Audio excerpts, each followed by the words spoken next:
Hey guys, welcome back to the channel. And today we'll be reviewing Emerald City, episodes 1 through 4.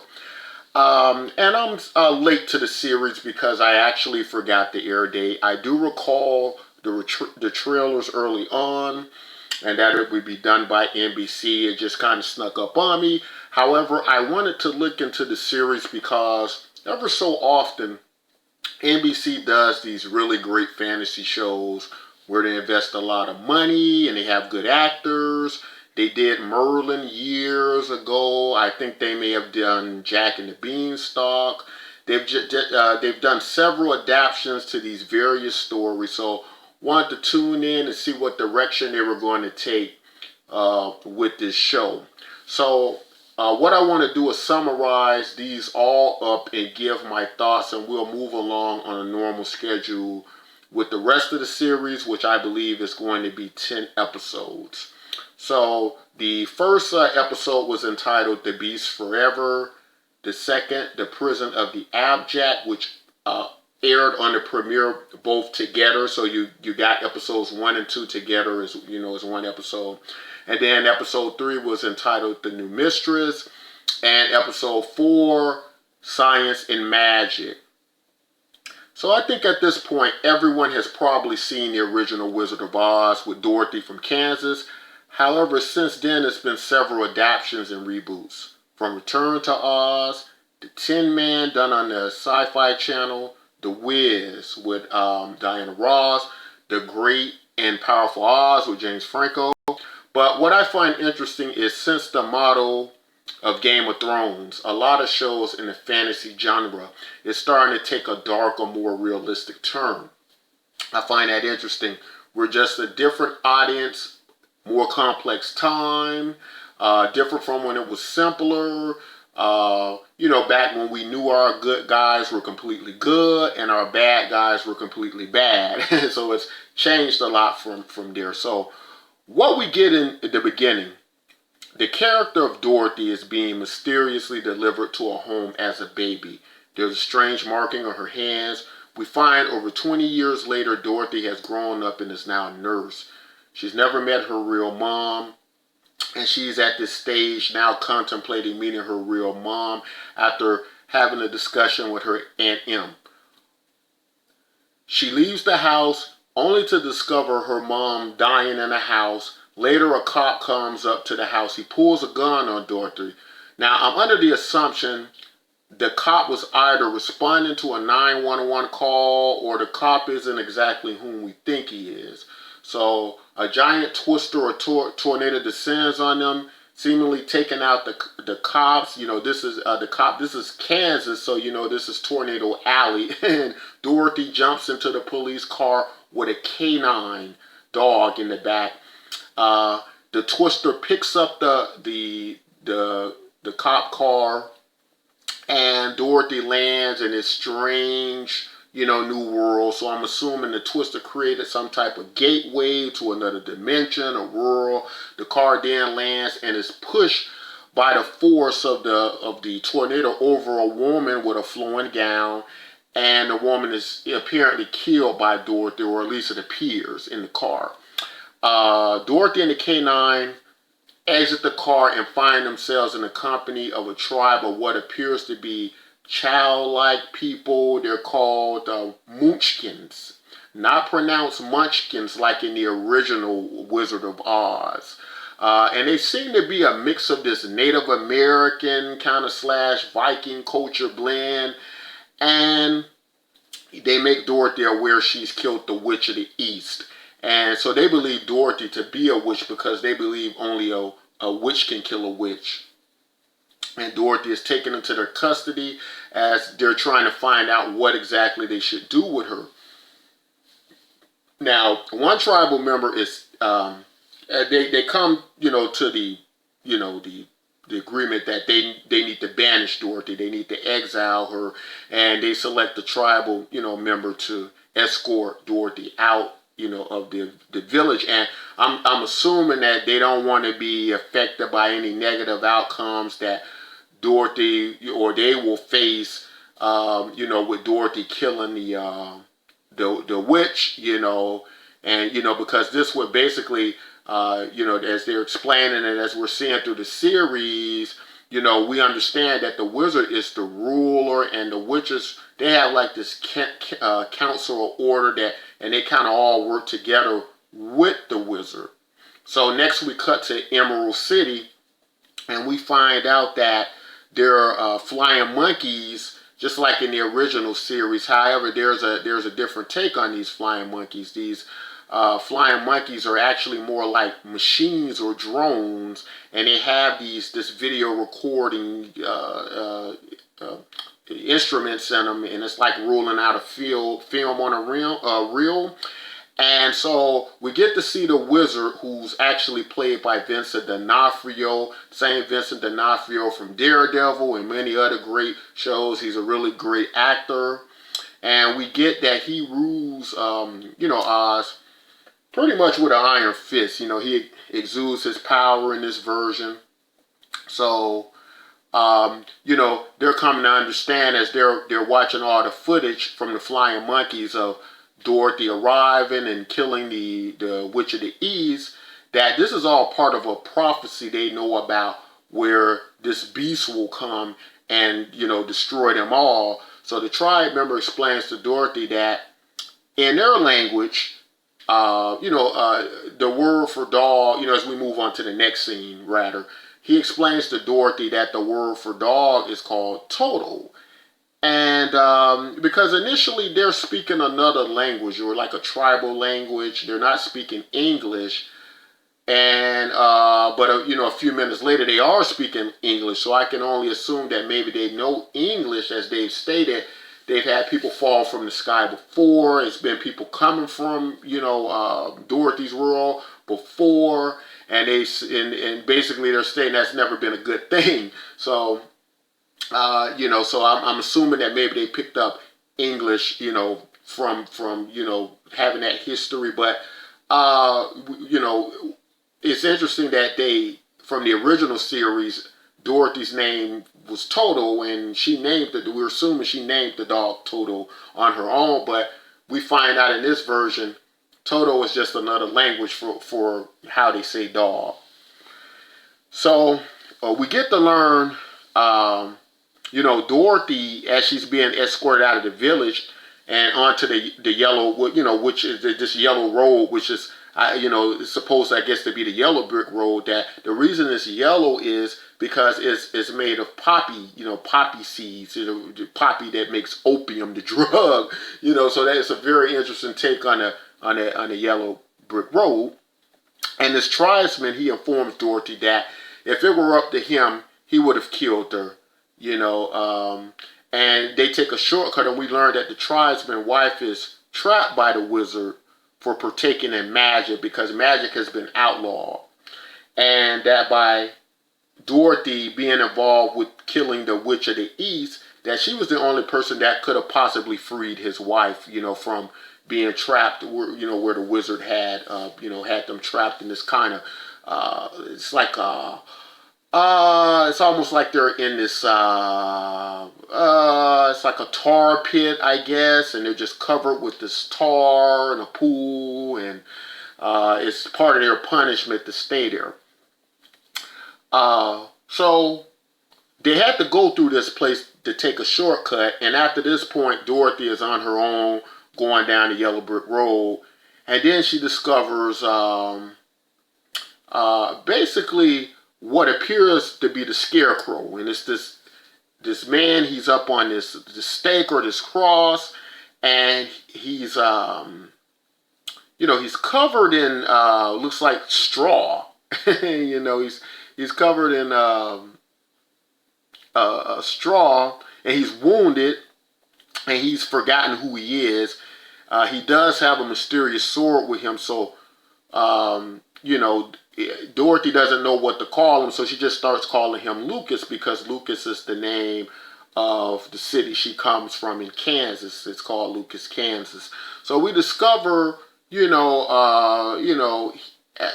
basically like in the original stories, how the Scarecrow didn't have a brain, and he wants to go see the wizard to possibly get him a brain, because just like him, or just like Dorothy, he's now on a quest as well, as Dorothy is on a quest to go along the Emerald City to try and find a way home. He now needs to find out who he is. So, but instead of him actually physically missing a brain, it's kind of just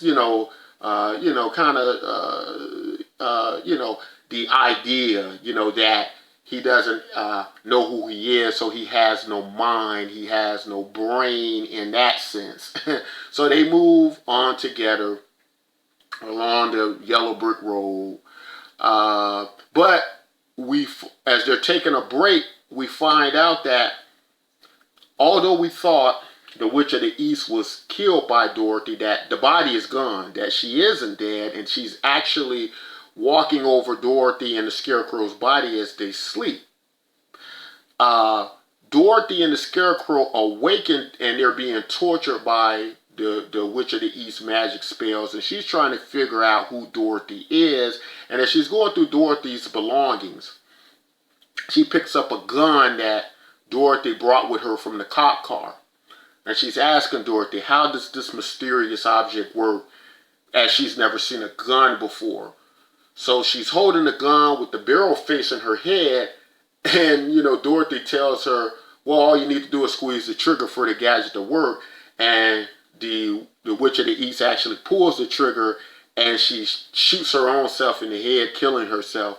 So as the Witch of the East dies, she has these ruby gauntlets on her hands, and unlike how Dorothy had the ruby slippers, and she has these ruby gauntlets, and it's as she dies, it's almost like her magic and her abilities, in some sense, passes on to Dorothy, because all of a sudden her gauntlets, they just merge onto these ruby gauntlets, just merge onto Dorothy's hands.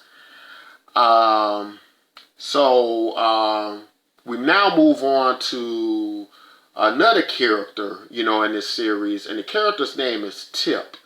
And Tip's being held hostage or captive by this mysterious woman they call Mom.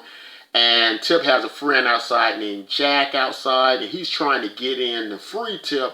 However, Jack can't get in because it's just this thick group of hedges, and it keeps everyone out. It seems to be almost like it works under some type of spell or magic.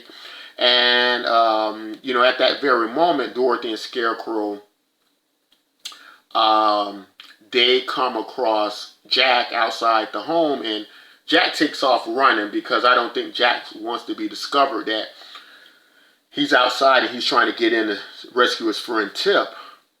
But Dorothy and the Scarecrow, the Scarecrow is severely wounded from whatever happened to him when he was hung out in the field. Dorothy confronts Mom, and she comes out and she explains to her, hey, my friend needs medicine. Can you help us out? And this Mom character, she seems genuinely okay with giving them some help so they could be on their way. However, she discovers the Scarecrow's sword, and she understands that this sword is only carried by the guard of the ruler, or the Wizard of Oz, his personal guard. And she despises the wizard's guard because of all the bad things they've done, the atrocities they've committed under the wizard's rules. So she does allow Dorothy and the Scarecrow to come in, but she doesn't make them aware that she plans to actually harm them. So once inside, Dorothy hears strange noises, and a note is pushed underneath the door by Tip.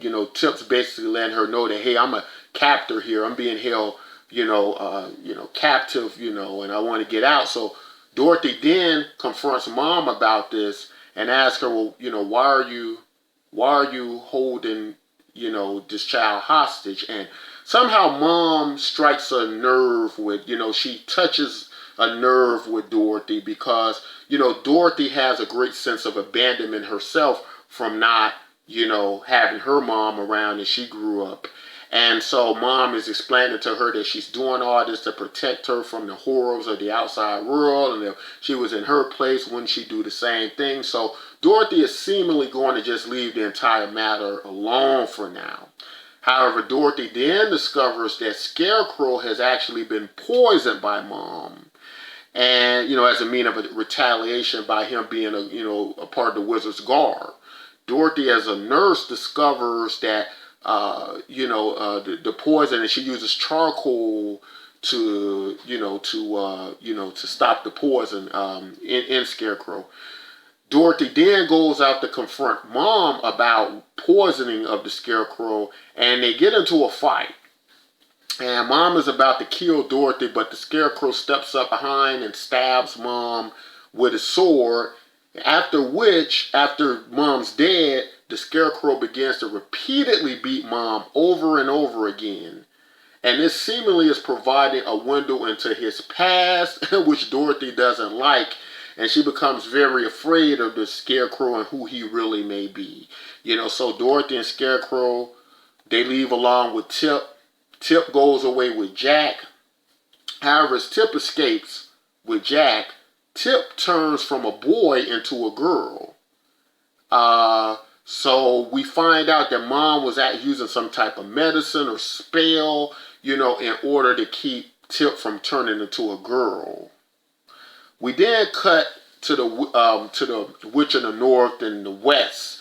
And, as I said earlier, the witches and the wizard, they all seem to work together. The witches seem to have these divisions in their own kind of order, where they originally had a Witch of the North, East, West, and South. The Witch of the South, I believe, died under natural causes, and the Witch of the East, of course, was originally thought to be killed by Dorothy, but actually shot herself in the head with the gun. And they're doing this ceremony to preserve the magic, her magic some kind of way. But the ceremony doesn't go well, and the wizard seems quite pleased, as the wizard doesn't want any magic in Oz at all. So he's always glad when magic fails. And that pretty much covers the ends, the premiere episodes 1 and 2. I'll just wrap it all up, my thoughts on it as a whole. But, again, I thought the wizard is a very interesting character. We do get that the wizard is he's a bit of a fraud, just like in the original series, because we find out his hair isn't real. He's actually wearing a wig. And so, it's kind of a mirror to the original, how he was just a man behind the curtain, that he didn't really have the abilities we thought they thought he had, but it was all just he was all a fraud himself, so we now move on to episode 3, which is called The Mistress. So in this episode, we have Tip dealing with now being a girl, and Jack and her venture out to try to find a way to turn her back into being a boy.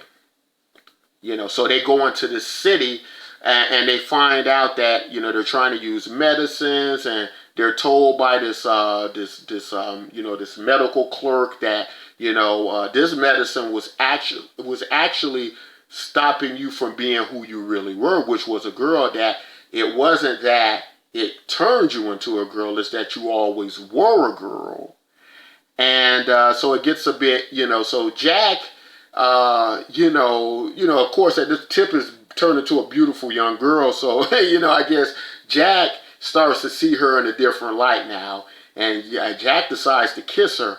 But, Tip just goes into a rage because she's lived her entire life as a young boy, and it's all odd and weird to her. And she goes to push Jack. She actually ends up pushing Jack off a ledge. And Jack seemingly falls to his death.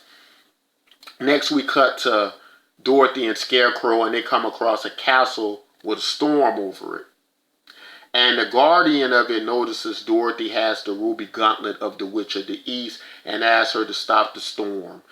that's over this castle, because apparently the Witch of the East was able to control the weather to some degree. So Dorothy doesn't know if she can or not, but they're kind of just going through the motion with this guardian, in order to, to try to get, to get to Emerald City. So as she tries to use the gauntlet, she does demonstrate some magical abilities with the gauntlet, but when she touches the storm, it actually transports her to another place in Oz, which seems to be this dumping ground where a lot of things that comes from Dorothy world just seemingly goes. Like she finds her mom, her biological mom, it seems, or at least we think it is, like her work jacket, and it has her name on it. So we next also find out that the wizard may not have any of the power we thought he had. Apparently, how he was able to conquer Oz was through the use of these stone giants. They're like monuments stationed all over the city, and they come alive and they're powerful. But he's actually confronted by an aide, who has this big theory about the beast and what's been going on with Oz, and that she doesn't believe that he actually was able to awaken the giants or even control them. And so, although the wizard doesn't confirm or deny it, he does imprison her. So we're kind of left with the thought that the wizard may not be powerful at all. And so that kind of pretty much wraps up episode 3. And then we move on to episode 4, entitled Science and Magic. And in this episode, Dorothy and Scarecrow, they come across this young girl named Sylvie, who mysteriously seems lost from her parents. Dorothy tries to take Sylvie back to her parents, but is in danger of being captured by the wizard's guards. Some people acting as her parents come forward, but it's discovered that they aren't really her parents. As Dorothy tries to retrieve Sylvie, she discovers that Sylvie has turned them into stone, and we don't know how she did it, but she's just kind of sitting there, and we don't know who she is, but she apparently has some type of magic in her. So as Dorothy is attempting to leave the village with Sylvie, the captain of the wizard guard catches her, but he's surprised to find she's holding the Scarecrow's sword, because Dorothy was dressed up as using the Scarecrow's clothing and his sword to appear to be as a man, so that if she was detected, they wouldn't pay her much attention. They would think maybe she was a man instead of the woman that they're looking for. But it doesn't work. She's caught, and the captain of the guard recognizes the sword and knows the man who carries it personally, and is explaining to Dorothy he's been looking for this man for a long time. And so he's holding Dorothy there, but Dorothy has the gun with her that she got from the police car, and she actually shoots the captain of the guard to escape. But the captain of the guard is screaming the name Nolan, and apparently that's who a Scarecrow really is. So Scarecrow wants to know how the captain of the guard knew him. So next we then move on to find that Jack, who was pushed off the ledge by Tip, isn't actually dead at all, but he's very much alive. But he's in this, it seems to be like a laboratory, and he's been experimented on and modified, because Jack's body is all broken up. It no longer works. He can't move, he can't do anything, and so they're sawing off his limbs, they're attaching mechanical body parts to Jack, and interesting enough, we get to learn that Jack has actually become the Tin Man in a different take from the original that we were accustomed to. He's actually become mechanized to replace his battered and bruised body and crushed limbs. Whilst in this laboratory being recuperated and recuperating and learning how to walk and use these new mechanical limbs, he encounters this mysterious woman wearing a mask. And Jack is very interested in who she is. However, later the doctor comes in and explains she's not a very nice person, but that Jack will now have to leave this place. And the doctor takes Jack to the woman with the mask, and we learn her name is Lady M, and that she was a client of the doctor, and that she may be similar to Jack in some way. We can't really tell if she's wearing this mask, and she also seems to maybe be some type of royalty or a princess, because the same captain of the guard, there's a captain of the guard who's under her control that we learn later escorts Tip to Witch of the North, and which brings us to our next scene, which is Tip again, who's about to jump off a bridge, and before she can jump off a bridge and kill herself, a soldier comes along and is persuading her not to jump, and so Tip believes that she can join his army, because Tip says, I won't jump if I can join your army and serve you and fight for you. However, the soldier kind of tricks her. He takes her to the Witch of the North, or Glenda, who wants to groom her. And she's grooming these young women for something. We don't know exactly what it is. The Witch of the West arrives. And, because as I mentioned earlier, all these witches they work with the wizard. In a sense, they're all kind of under the same government, if you will. They kind of have their council of witches. And so the Witch of the West and Glenda, the Witch of the North, they're basically fighting over Tip. So there seems to be something very important about Tip.